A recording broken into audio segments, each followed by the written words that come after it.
This way. This way. way. Yeah. This way. Very good. Right. Yes, I was just saying that. Right. Sit down. You want a cup of coffee or something first? People often say that politics is sort of show business for ugly people. I don't agree with that personally. But I have to admit, you know, as boyhood dreams would have been scoring the winning goal in the cup final, or fronting up a band. And being a politician in some ways is not dissimilar. You've got to stand up, you've got to be able to perform, you've got to enjoy all that stuff. Was there like a moment where you thought, right, I'm going to move into politics now? I can remember the exact moment when I actually thought I could do it. And it was at a dismal meeting in a Suffolk village hall. And it was after some election defeat or another. And there was a Labour MP who came to speak, and she was criticising the miners for not winning, basically, the miners' strike. And I remember I was so angry. I actually got to my feet and kind of just, you know, and sat down, and people applauded. And I thought, oh, I didn't know I could do that. It's about leadership, actually, you know. And when I was a councillor, I was very happy to be the leader of my group. And always when I've been involved in the Cambridge Labour Party, I wanted a leadership position because I think I can do that. And I've never had any problem since then standing up and making the points, I think, clearly and effectively, and giving a clear lead to people. What is it that you do it? Well, my background is in social work. No, actually it isn't really. No. I haven't had a kind of sensible career at all. I started off after we graduated working in the benefit office just round the corner. Yeah. Henry Giles' house. Henry Giles' house, yes, and still have friends who work there. And because there weren't any jobs, that was the thing. There was just no jobs at all. And you left with the first from King's, and the job you got was £60 a week, working as a benefit clerk. Kind of tells you something about Tory Britain then and now. Yeah, absolutely.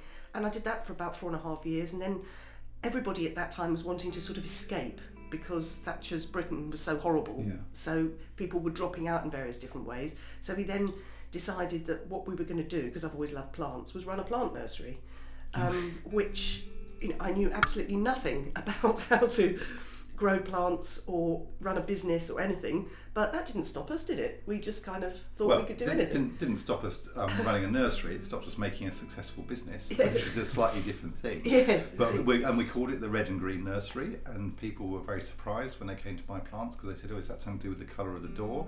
And we would boldly say, "No, it's red for our politics and green for our plants," which was great for us, but was a very poor business model because it didn't really kind of inspire our customers, I don't think. My job, I'm a national officer for a trade union, Unison, and Unison represents about 1.4 million people who work in our public services, about 1 million women, almost all low paid, the kind of people who do things like school crossing patrols, what we used to call dinner ladies, we now call them midday supervisory staff, people who work in hospitals, the healthcare assistants that you'll often see when you go in there. There's never been a day that I've regretted that.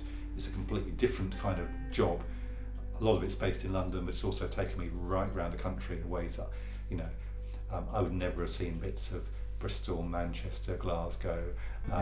And to me, it's one of the big differences between me and my opponent in Cambridge, who, you know, kind of says, I've never been out of Cambridge. Well, I think if you're representing people in Parliament where you're making decisions about the whole country, it's quite useful to have an idea about what life's like in Barnsley. You know, and I tell you, it's different. It's really different. You should go there sometime. What do your family think about you running for MP? Are they? I think my mum and dad are incredibly proud. I think the idea of representing the city of Cambridge in the House of Parliament would be wonderful.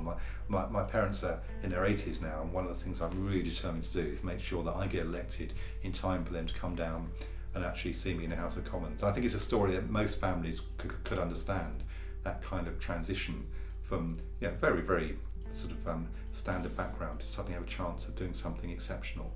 Yeah. And they're incredibly thrilled. I think they probably think I probably spend a bit too much time on it. I suppose the reason this still matters to me here is I think of my granddad sitting out here, which must have been probably, I'm trying to think when it would have been. It would have been before the First World War, so just over a century ago, as a agricultural worker coming in from Shepworth, and no formal education, but sitting out here, he was a bookish person and he's self-taught, and he would have looked at those gates and thought, there's no way I can get through there. Would he used to sit here? Yeah, he would have been out here, and I've got some of his diaries. I mean, the diaries from that period are harrowing. Some of them he wrote from the trenches in the First World War. very, very moving stuff. And I remember him as a child. He lost his leg at Passchendaele. And sometimes on the evenings when perhaps it's harder work going out canvassing, I sometimes reflect back and think, well, he was here and his life wasn't great. I'm so fortunate to have had the chance, A, to come to a university like this, but even more the case now to have the chance to represent it in Parliament. So on a personal level, that's a kind of real driving force. But still that weight of unfairness down the generations rankles. Why should people have had such a bad deal then? And why have so many people still got a bad deal here? And when are we going to do something about it? And you guys met here? Yeah, just inside there was where the photograph was taken, the matriculation photo where you were teetering on the edge right at the top. And it's funny, once we stand here now, it doesn't seem that long ago, but I guess it was 1976, so that's nearly 40 years ago. So what do you feel being back here? Outside King's? Well, I come here all the time. You're a natural, darling, you're a natural. When we need to do the filming, yeah? If you're happy with that? You're right being in the back? Yeah, fine. Sorry about them. I know, messy plants. What would you say, like your the first thing that if you became MP would be like top of the list on your things that you'd sort of move on first? Well, I think the first thing the Labour Party will do, and I'd support it, is scrap the bedroom tax. I mean, I think that's a simple, kind of symbolic change. You know, there are much bigger things around pay which are more complicated to do because, you know, it takes time to shift that kind of stuff. But the bedroom tax has been such a completely unnecessary thing that you can just do that. And yeah, that's what I'd go for. Okay, so here we are at Addenbrooke's, and what we're seeing on this site here is the building of a new private hospital, which I've been concerned about for many years. And the reason it's important politically is this is privatisation in the raw. When the Liberal Democrats voted to lift the cap on private patients in the 2012 Health and Social Care Act, this is the kind of thing that comes from it, because it will mean that this new private hospital will be drawing patients from around the world. And my worry is that staff will be attracted out of the main hospital into this hospital, and who's going to get priority?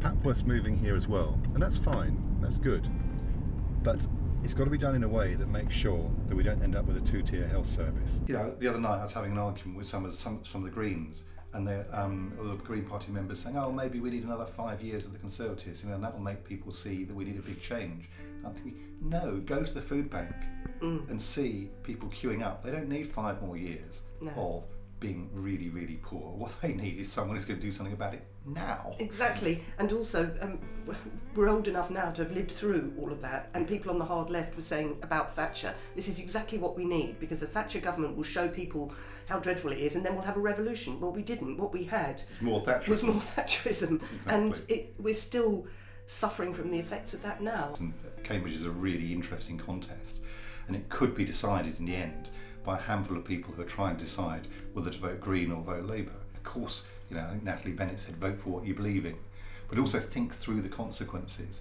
You know, for the people at the food bank, for the people who are queuing up at Accident Emergency at Addenbrooke's, you know, waiting 5 years for a theoretical revolution.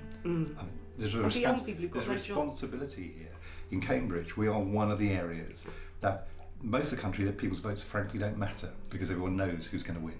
Here, we don't. So actually, it's a few hundred people who've got everybody's future in their hands. So I do ask people to think carefully about that. Elect me as the MP for Cambridge, and I'll be fighting every day for our National Health Service.